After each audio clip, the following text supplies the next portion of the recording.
सर्वांना नमो बुद्धाय, जय भीम, जय भारत.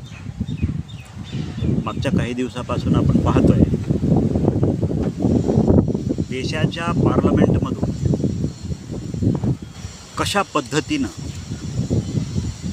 विशिष्ट जाती समुदायाची लोक स्वतःच्या जातीला खुश करण्यासाठी, स्वतःच्या जातीचं प्रतिनिधित्व पार्लमेंटमध्ये कशा पद्धतीनं आलंय हे दाखवण्यासाठी भारतीय राज्यघटनेला पायदळी तुडवताना आपण पाहतोय. आत्ताच झालेल्या लोकसभा निवडणुकांच्या नंतर संसदेचं अधिवेशन चालू होण्याच्या अगोदर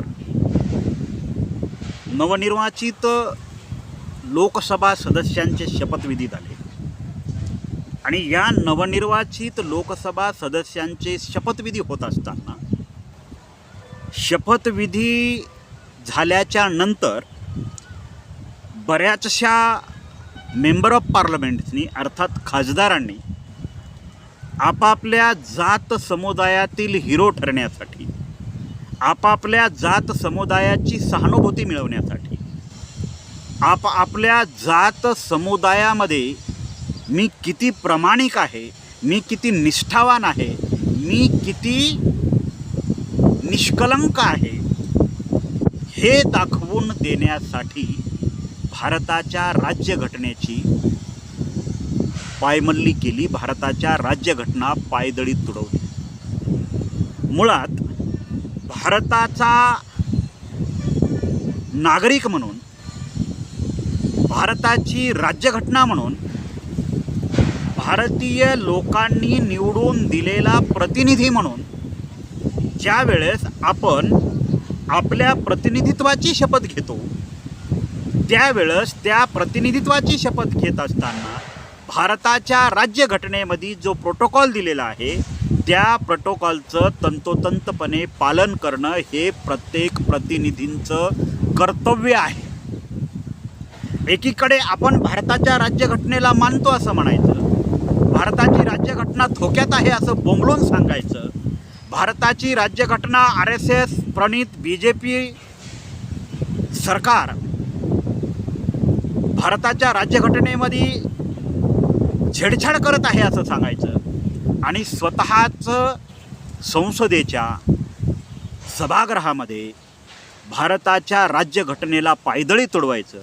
यालाच जर कोणी बहुजनवाद म्हणत असेल, यालाच जर कोणी पुरोगामित्व म्हणत असेल, यालाच जर कोणी संविधानप्रेमी म्हणत असेल किंवा संविधानाबद्दल त्यांच्या मनामध्ये प्रेम आहे असं म्हणत असेल तर मी अशा लोकांना सर्वात जास्त मूर्ख समजतो. कारण भारताच्या संसदेमध्ये, विधिमंडळांमध्ये, कुठल्याही विधिमंडळामध्ये जा तुम्ही, खालच्या थरापासून ते वरच्या थरापर्यंत आता एक नवीन ट्रेड सुरू झालेला आहे.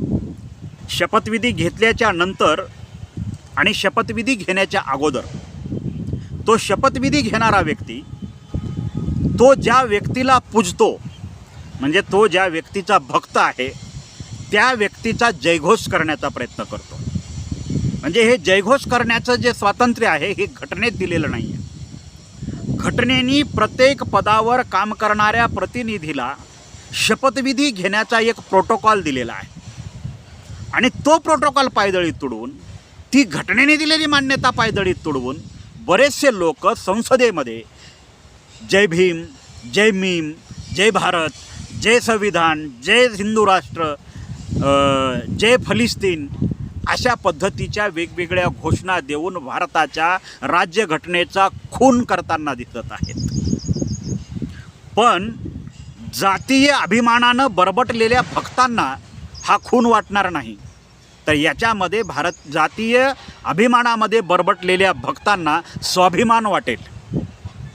त्याचं कारण असं आहे की व्यक्तिपूजा हा भारतीय समाजव्यवस्थेला लागलेला सर्वात मोठा कलंक आहे आणि तो कलंक जोपर्यंत आपण मुळासकट उपडून काढणार नाही तोपर्यंत आपण भारताचे नागरिक होऊच शकत नाही. बाबासाहेब आंबेडकरांनी 26 नोव्हेंबर 1949च्या भाषणामध्ये ही भीती प्रदर्शित केली होती. या सभागृहाच्या हाऊसमध्ये आपण सगळे वेगवेगळ्या जातीचे वेगवेगळ्या धर्माचे, वेगवेगळ्या लिंगाचे, वेगवेगळ्या वंशाचे प्रतिनिधी आहोत. आपल्या सर्वांच्या वेगवेगळ्या छावण्या आहेत. पण या छावण्या विसरून आपण जोपर्यंत भारतीय म्हणून या संविधानाचा स्वीकार करणार नाही, या व्यवस्थेचा स्वीकार करणार नाही, ही व्यवस्था आपण भारताचे लोक म्हणून स्वीकारणार नाही, तोपर्यंत ही व्यवस्था या देशामध्ये टिकणार नाही, मजबूत होणार नाही. आणि त्याचाच प्रत्यय आत्ताच झालेल्या लोकसभा निवडणुकांच्या नंतर संसदेमध्ये झालेल्या शपथविधी ग्रहण समारंभांमधून पुन्हा एकदा दिसून आला. खरं तर याची सुरुवात महाराष्ट्र सरकारने केलेली आहे. ज्यावेळेस राज्यातून फडणवीसांचं सरकार गेलं आणि ठाकरे राज्याचे मुख्यमंत्री झाले, त्यावेळेस शिवाजी पार्कवर बाळासाहेब ठाकरेंचं नाव घेऊन, बाबासाहेब आंबेडकरांच्या नावाने किंवा अन्य वेगवेगळ्या व्यक्तींच्या नावाने, फुले शाहू आंबेडकरांच्या नावाने इथल्या मंत्र्यांनी शपथविधी घेतलेला आहे. त्यावेळेससुद्धा राज्याचे राज्यपाल भगतसिंग कोश्यारी यांनी विरोध केला होता.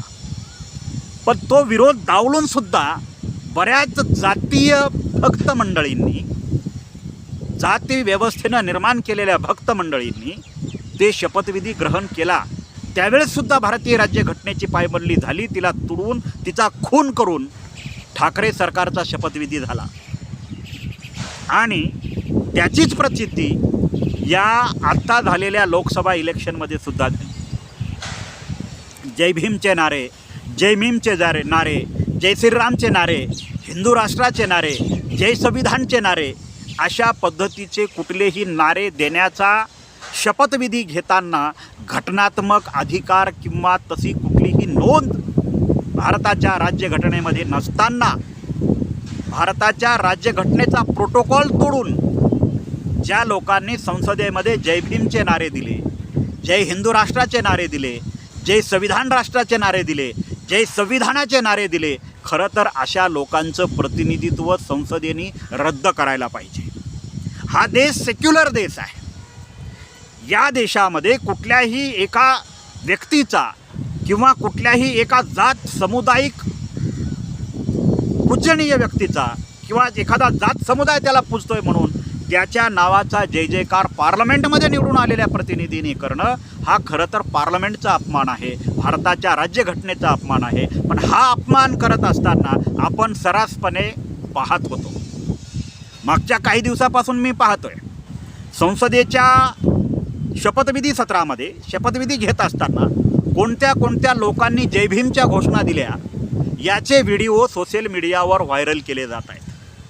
पण ते व्हिडिओ व्हायरल करणाऱ्यांना हे माहिती नाही की आपण हे व्हिडिओ व्हायरल करून भारताच्या राज्यघटनेचा खून करत आहोत, भारताच्या राज्यघटनेच्या प्रोटोकॉलचा खून करत आहोत.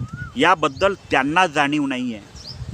कारण भारताच्या राज्यघटनेची मूलभूत कर्तव्य, मूलभूत अधिकार, मूलभूत हक्क हे भारताच्या लोकांना शिकवले जात नाहीत.